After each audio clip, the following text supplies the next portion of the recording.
Hello everyone, कैसे हो आप सब लोग। आई होप कि आप सभी बहुत अच्छे होंगे। तो आज की वीडियो में हम लोग बात करेंगे अपने फार्मास्यूटिकल ऑर्गेनिक केमिस्ट्री के यूनिट 2 के लास्ट टॉपिक के बारे में, जो कि हमारा होने वाला है एरोमेटिक एसिड्स के ऊपर। तो एरोमेटिक एसिड्स के अंदर यहाँ पे जितने भी टॉपिक हैं, लाइक हमारा method of preparation, chemical reactions, properties and most important acidity of aromatic acids, सभी को हम लोग यहाँ पे इस वीडियो में डिस्कस करेंगे। और देखो, मैं मान के चल रहा हूँ कि आप लोगों ने बाकी जो पुरानी वीडियोज हैं वो देख रखी हैं, तो इसको हम लोग यहाँ पे थोड़ा सा जल्दी जल्दी कवर करेंगे, क्योंकि ये भी हमारा बिल्कुल पुराने टॉपिक्स की तरह ही है, लाइक हमारा फिनॉल और हमारे एरोमेटिक अमीन्स। तो आप लोग कॉपी और पेन लेके बैठ जाइए और हम लोग अपना आज का वीडियो स्टार्ट करते हैं। तो बात करें हम लोग यहाँ पे एरोमेटिक एसिड्स के बारे में, तो देखो जैसा कि इसका नाम है एरोमेटिक और एसिड्स, तो यहाँ पे एरोमेटिक से आप लोग समझ गए हो हमारी एरोमेटिक रिंग, यानी कि जो कि हमारी बेंजीन रिंग होती है। और एसिड्स, तो देखो एसिड्स यहाँ पे हमारे होते हैं कार्बोक्सिलिक एसिड्स, यानी कि जो हमारा COOH ग्रुप होता है वो यहाँ पे हमें देखने को मिलता है। तो अगर आप लोग यहाँ पे इसका स्ट्रक्चर देखो, तो यहाँ पे क्या होता है कि जब भी हम लोग बेंजीन के एक या एक से ज़्यादा हाइड्रोजन को अपने COOH ग्रुप से रिप्लेस कर देते हैं, तो जो हमारा स्ट्रक्चर होता है उसी को हम लोग यहाँ पे एरोमेटिक एसिड्स के नाम से जानते हैं। कि अगर हम लोग यहाँ पे इसके डेफिनेशन वगैरह की बात करें, तो वही चीज़ है कि aromatic acids are the derivative of aromatic hydrocarbons, यानी कि डेरिवेटिव होते हैं। वही चीज़ है, डेरिवेटिव क्या होता है, जब एक हाइड्रोजन को आप लोग रिप्लेस करके कोई दूसरा ग्रुप ला के जोड़ देते हो, तो इसमें वही चीज़ हो रहा है कि हम लोग एक या एक से ज़्यादा हाइड्रोजन को, इन विच वन या फिर वन से ज़्यादा भी हो सकता है, ठीक है, वन और more hydrogen of aromatic ring is replaced by carboxylic functional group, यानी कि जो हमारा COOH ग्रुप होता है। These are the organic compounds that contains both, यहाँ पे इसको इस तरीके से भी बोल सकते हैं कि यहाँ पे हमारे ऐसे कंपाउंड्स होते हैं जिनके अंदर कार्बोक्सिलिक ग्रुप भी होता है, एरोमेटिक रिंग भी होती है, दोनों चीज़ें होती हैं, ठीक है। और देखो इसका सबसे सिंपल एग्जांपल होता है हमारे यहाँ पे बेंजोइक एसिड, ठीक है, यानी जहाँ पे आप लोग को एक हाइड्रोजन रिप्लेस होकर जब एक COH ग्रुप देखने को मिलता है, तो जो हमारा स्ट्रक्चर होता है उसको हम लोग बोलते हैं बेंजोइक एसिड। और अगर हम लोग यहाँ पे अपने बेंजोइक एसिड की कुछ फिजिकल प्रॉपर्टीज की बात करें, अच्छा देखो यहाँ पे जो आपका सिलेबस है उसमें बेंजोइक एसिड मतलब सेपरेटली भी दे रखा है, तो हम लोग यहाँ पे उसी को पढ़ेंगे। मतलब जितनी भी हमारी केमिकल रिएक्शंस है, मेथड ऑफ प्रिपरेशन है, वो हमारी बेंजोइक एसिड के बारे में ही हम लोग पढ़ेंगे, ठीक है। क्योंकि देखो बेंजोइक एसिड भी एरोमेटिक एसिड है, तो चाहे आप लोग ये बोलो कि chemical reactions of aromatic acid, चाहे एरोमेटिक, चाहे आप लोग ये बोलो chemical reactions of benzoic acid, बात तो सेम ही है ना। तो जैसे फिजिकल प्रॉपर्टीज की बात करें तो ये हमारे नॉन पोलर नेचर के होते हैं, ठीक है, और हॉट वाटर में सॉल्युबल होते हैं, ऑर्गेनिक सॉल्वेंट्स में तो बहुत अच्छे सॉल्युबल होते हैं। बाकी यहाँ पे क्रिस्टलाइन सॉल्ट्स होते हैं जिनका मेल्टिंग पॉइंट काफ़ी हाई होता है, कलरलेस होते हैं नेचर में, और इनकी जो सॉल्ट्स वगैरह होती है मेडिसिन में यूज होती हैं। तो ये हमारी इसकी कुछ फिजिकल प्रॉपर्टीज वगैरह होती है। बाकी हम लोग यहाँ पे बात करें अपने मेथड ऑफ प्रिपरेशन के बारे में, तो देखो मेथड ऑफ प्रिपरेशन मतलब यहाँ पे हम लोग जो है स्पेशली बेंजोइक एसिड के बारे में ही बात करें। यहाँ पे जो हमारे बेंजोइक एसिड है उनको बनाने के लिए यहाँ पे बहुत सारे डिफरेंट मेथड्स हो सकते हैं। जैसे कि सबसे पहले हम लोग बात करें अपने ऑक्सीडेशन के बारे में, तो ऑक्सीडेशन में देखो क्या होता है, सिंपल ही है कि ऑक्सीडेशन ऑफ बेंजोइल क्लोराइड, ठीक है, बेंजाइल क्लोराइड का जब हम लोग ऑक्सीडेशन करते हैं विथ एसिडिक पोटेशियम परमैंगनेट, ठीक है, yields the formation of benzoic acid. तो देखो सबसे पहले क्या होता है कि जब हम लोग बेंजाइल क्लोराइड की हाइड्रोलिसिस कराते हैं तो हमें देखने को मिलता है बेंजाइल अल्कोहल, ठीक है, सिंपल सी बात है। और उसके बाद जब हम लोग यहाँ पे इसकी पोटेशियम परमैंगनेट की प्रेजेंस में यहाँ पे रिएक्शन कराते हैं तो हमें देखने को मिलता है बेंजोइक एसिड, ठीक है। तो ये हमारा सिंपल सा ऑक्सीडेशन हो गया। देखो ऑक्सीडेशन मतलब सिंपल है ना, ऑक्सीजन का एडिशन और हाइड्रोजन का रिमूवल, तो वही चीज़ हो रही है यहाँ पे। और फिर हम लोग बात करें फ्रॉम डायजोनियम सॉल्ट, तो डायजोनियम सॉल्ट आप लोग बहुत अच्छे से समझ ही चुके हो। इसमें क्या होता है, सबसे पहले हम लोग यहाँ पे एनिलीन को रिएक्ट कराते हैं नाइट्रस एसिड से। आप लोगों को पता है डायजोनियम सॉल्ट हम लोग कैसे बनाते हैं, एनिलीन को जब हम लोग नाइट्रस एसिड से रिएक्ट कराते हैं तब हमारा डायजोनियम सॉल्ट बनता है। और इस डायजोनियम सॉल्ट को जब हम लोग यहाँ पे CuCN की प्रेजेंस में, यानी कि कुप्रस साइनाइड की प्रेजेंस में जब हम लोग इसकी रिएक्शन कराते हैं तो हमें देखने को मिलता है बेंजोनाइट्राइल। और उसके बाद जब हम लोग यहाँ पे इसकी फर्दर हाइड्रोलिसिस कराते हैं तो हमें देखने को मिलता है हमारा बेंजोइक एसिड। तो ये हो गया हमारा फ्रॉम डायजोनियम सॉल्ट। और उसके बाद बात करें तो by the oxidation of alkyl benzenes, तो देखो जो हमारे एल्काइल बेंजीन्स होते हैं, एल्काइल बेंजीन मतलब क्या, हमारी बेंजीन रिंग के ऊपर हमारा कोई एल्काइल ग्रुप, जैसे CH3 C2H5, तो इसमें क्या है, जैसे हमारा टोलुइन हो गया, ठीक है, सबसे सिंपल हमारा एल्काइल बेंजीन। एल्काइल बेंजीन्स का ऑक्सीडेशन जब हम लोग यहाँ पे डाइल्यूट नाइट्रिक एसिड या फिर पोटेशियम परमैंगनेट की प्रेजेंस में कराते हैं तो हमें देखने को मिलता है बेंजोइक एसिड। जैसे हम लोग इन्हें यहाँ पे टोलुइन की रिएक्शन यहाँ पे पोटेशियम परमैंगनेट की प्रेजेंस में कराई तो हमें देखने को क्या मिला, बेंजोइक एसिड, सिंपल हो गया। और उसके बाद हम लोग बात करें तो बेंजीन से भी हम लोग बेंजोइक एसिड बना सकते हैं, like benzene react with carbonyl chloride, ठीक है, टू प्रोड्यूस बेंजाइल क्लोराइड। तो सबसे पहले हम लोग यहाँ पे बेंजीन की रिएक्शन कार्बोनिल क्लोराइड से कराते हैं तो हमें क्या देखने को मिलता है, बेंजोइल क्लोराइड। और बेंजोइल क्लोराइड की हम लोग यहाँ पे फर्दर जब यहाँ पे वाटर की प्रेजेंस में इसका ट्रीटमेंट करते हैं तो हमें देखने को मिलता है बेंजोइक एसिड। तो यहाँ पे ये हमारे कुछ मेथड्स हैं जिनके द्वारा हम लोग बेंजोइक एसिड को बना सकते हैं। बाकी यहाँ पे इसके केमिकल रिएक्शंस की बात करें तो यहाँ पे देखो सबसे पहला हमारा हो गया सॉल्ट फॉर्मेशन। तो देखो यहाँ पे इसके नाम में ही है बेंजोइक एसिड, ठीक है, या फिर एरोमेटिक एसिड्स। तो यहाँ पे ये क्या होते हैं, ये हमारे होते हैं एसिडिक नेचर के। अभी हम लोग देखेंगे कि कैसे होते हैं, बाकी इतना समझो ये एसिडिक नेचर के होते हैं। तो जब हम लोग यहाँ पे इनकी रिएक्शंस किसी बेस से कराते हैं, लाइक हमारा NaOH हो गया, तो हमें सॉल्ट देखने को मिलता है, जैसे हमारा सोडियम बेंजोएट सॉल्ट हो गया। और सेकंड हो गया हमारे यहाँ पे स्टेरिफिकेशन। तो स्टेरिफिकेशन में क्या होता है, benzoic acid reacts with alcohol, ठीक है, C2H5 इथेनॉल से हम लोग जब इसकी रिएक्शन कराते हैं in the presence of concentrated, ठीक है, हमारा कंसेंट्रेटेड H2SO4, तो हमें यहाँ पे क्या देखने को मिलता है, इथाइल बेंजोएट, जो कि हमारा क्या होता है, एक टाइप का ईस्टर। देखो ईस्टर क्या होता है, जब भी आप लोग को C डबल बॉन्ड O और O, ठीक है, यानी COO के दोनों तरफ आप लोग को जो है एल्काइल ग्रुप, यानी कि मतलब दोनों तरफ कार्बन की चेन्स देखने को मिले या फिर कार्बन देखने को मिले, जैसे यहाँ पे इधर आप लोग को कार्बन चेन दिख रही है और इधर हमारे एरोमेटिक रिंग है, यानी दोनों तरफ आप लोग को ग्रुप देखने को मिल रहे हैं, तो ये हमारा होता है मतलब इसको हम लोग बोलते हैं ईस्टर, ठीक है। और बाकी हमारा वाटर तो रिलीज हो ही जाता है। और उसके बाद हम लोग बात करें अपने डी कार्बोक्सिलेशन के बारे में। तो देखो डी कार्बोक्सिलेशन जैसा कि नाम ही सजेस्ट कर रहा है, इसमें हमारा क्या होगा, CO2 ग्रुप यहाँ पे रिमूव होगा, ठीक है।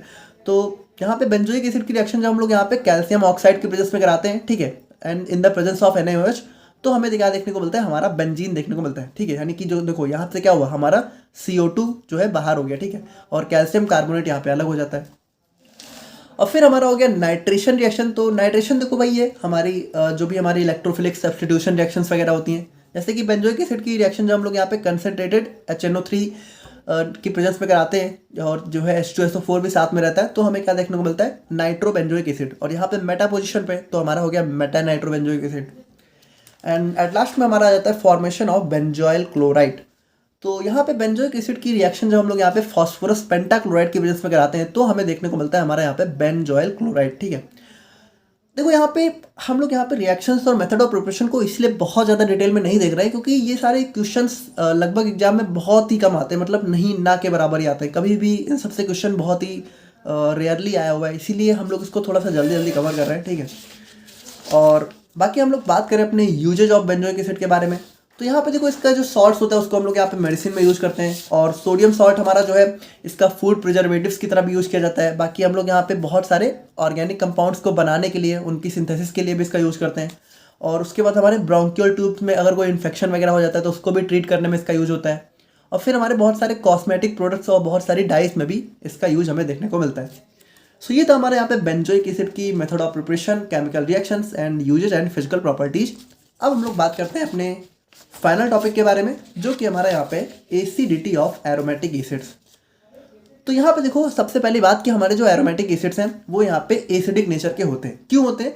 क्योंकि यहाँ पे जब भी हम लोग यहाँ पे इनकी रिएक्शन जो है एक्वस सॉल्यूशन में कराते हैं तो हमें क्या देखने को मिलता है, यहाँ पे ये H+ रिलीज करते हैं। और आपको पता है कि कोई भी सब्सटेंस अगर H+ रिलीज कर रहा है तो वो हमारा क्या होता है, एसिड होता है। अकॉर्डिंग टू आर्हेनिस थ्योरी या फिर अकॉर्डिंग टू ब्राउनस्टेड थ्योरी भी देख लो तो हमारा प्रोटॉन अगर रिलीज हो रहा है तो मतलब एसिड होता है।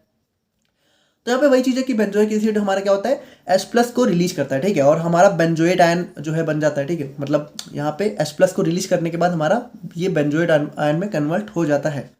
और यहाँ पे देखो H+ क्या हुआ, हमारा वाटर के साथ मिलकर हाइड्रोनियम आयन में कन्वर्ट हो गया।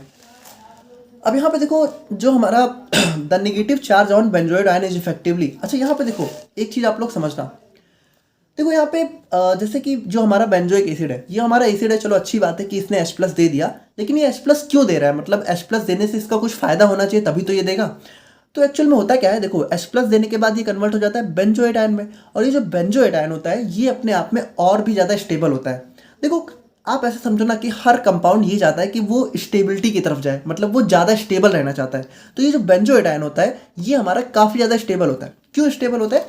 इसलिए स्टेबल होता है क्योंकि आप लोग यहाँ पे ध्यान से देखना, द नेगेटिव चार्ज, देखो यहाँ पे H+ देने के बाद यहाँ पे देखो ऑक्सीजन के पास आ गया नेगेटिव चार्ज, लेकिन यहाँ पे देखो नेगेटिव चार्ज होता क्या है, मान लो अगर ये नेगेटिव चार्ज बना रहता तब तो ये अनस्टेबल होता, लेकिन जो होता क्या है कि the negative charge on benzoate ion is effectively shared by both the oxygen atoms that maintains the stability of benzoate ion.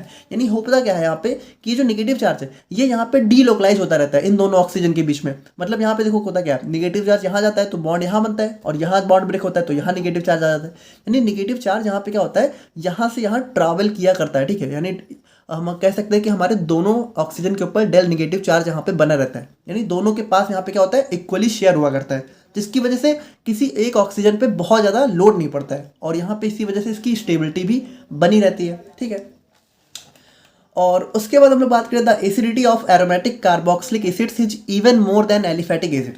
देखो यहाँ पे सिंपल सी बात है कि यहाँ पे ये बताया जा रहा है कि देखो एलिफेटिक और एरोमेटिक आप लोग समझ चुके होंगे आई थिंक कि एरोमेटिक देखो क्या है, जैसे हमारा COOH ग्रुप है।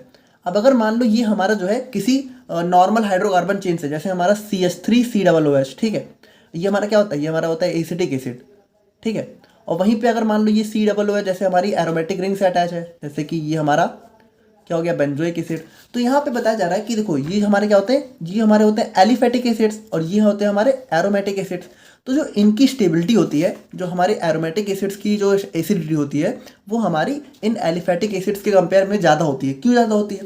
देखो सिंपल सी बात है, आपको पता है कि भाई बेंजीन रिंग के अंदर होते हैं हमारे क्या होते हैं पाई बॉन्ड्स, और ये क्या होते हैं, ये डीलोकलाइज हुआ करते हैं। तो इनके अंदर क्या हो जाता है, रेजोनेंस देखने को मिलता है, और रेजोनेंस की वजह से क्या होता है कि इनका जो मतलब जब ये हमारे बेंजोइड आयन में कन्वर्ट होते हैं तो जो नेगेटिव चार्ज होता है वो यहाँ पे बैलेंस आउट हो जाता है, जिसकी वजह से यहाँ पे जो है और ज़्यादा स्टेबिलिटी देखने को मिलती है। वहीं अगर एसिडिक एसिड के केस में बात करें तो यहाँ पे भाई कोई भी डीलोकलाइजेशन तो हो नहीं सकता है, ठीक है।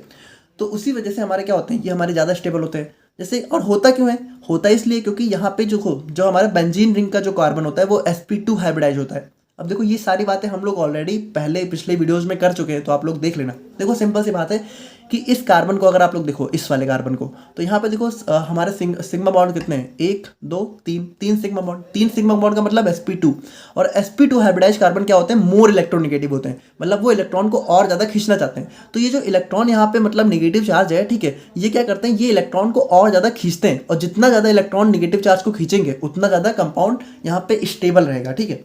और जितना ज़्यादा स्टेबल होगा उतनी ज़्यादा एसिडिटी रहेगी। देखो यहाँ पे एसिडिटी और बेसिसिटी के केस में ऐसे समझो कि अगर कंपाउंड स्टेबल है तो एसिडिटी ज़्यादा होगी, और अगर कंपाउंड अनस्टेबल है, मतलब अगर कंपाउंड के ऊपर निगेटिव चार्ज ज़्यादा है तो हमारी बेसिसिटी ज़्यादा होगी, और अगर निगेटिव चार्ज यहाँ पे कम है तो हमारी एसिडिटी ज़्यादा होगी। देखो इसको सिंपली समझ सकते हो कि निगेटिव चार्ज अगर ज़्यादा होगा तो यहाँ पे क्या करेगा, निगेटिव चार्ज को डोनेट करेगा, और ये हमारे डोनेट कौन करते हैं, जो कि बेस होते हैं अकॉर्डिंग टू लुईस थ्योरी, और एक्सेप्ट कौन करते हैं, जो कि एसिड होते हैं। तो अगर एसिड के ऊपर ऑलरेडी निगेटिव चार्ज होगा तो वो एक्सेप्ट कैसे करेगा, इसी वजह से जो हमारे नेगेटिव चार्ज हैं वो यहाँ पे जितना कम होगा, यानी वो जितना ज़्यादा यहाँ पे रेजोनेंस में चला जाएगा उतना ज़्यादा हमारा एसिड स्टेबल होगा। तो इसी वजह से क्या होता है कि हमारे ये ज़्यादा स्टेबल होते हैं, क्योंकि और वहीं अगर हम लोग कंपेयर करें एलिफेटिक एसिड्स की, तो यहाँ पे देखो अगर इस कार्बन को हम लोग देखें तो यहाँ पे इस कार्बन के पास यहाँ पे देखो कैसा होता है, ये एक H और एक कार्बन, ठीक है।